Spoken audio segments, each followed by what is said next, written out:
Hello everybody, thank you for tuning in to the weekly report. Baby Alfie, the latest victim of omnipotent government.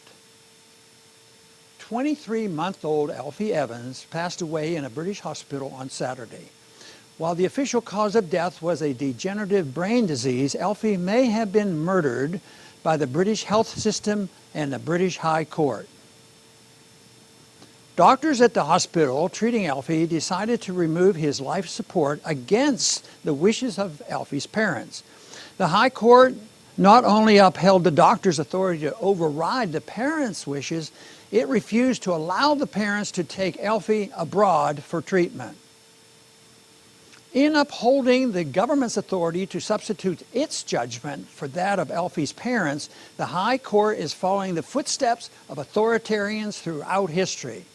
Ever since Plato, supporters of big government have sought to put government in charge of raising children.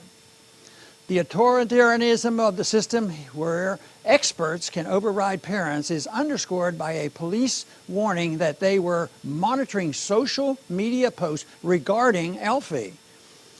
Alfie's case is not just an example of the dangers of allowing government to usurp parental authority or the failure of socialized medicine.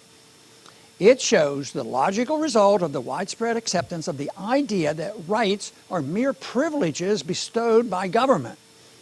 It follows from this idea that rights can be taken away whenever demanded by government officials or the popular will. Of course, most Western politicians deny they believe rights come from government. They instead claim that government must place reasonable limits on rights to advance important policy goals, such as limiting the right to free speech to protect against certain groups from hate speech, or limiting property rights to promote economic equality. But a right by its very nature cannot be limited or abolished and still be a right. This disdain for a true understanding of rights is found among both liberals and conservatives. Both support a welfare warfare state funded via the theft of income taxes and the indirect theft of inflation. Both support jailing people for nonviolent actions like drinking raw milk. Many politicians, regardless of ideology, support restrictions on parental rights such as mandatory vaccination laws.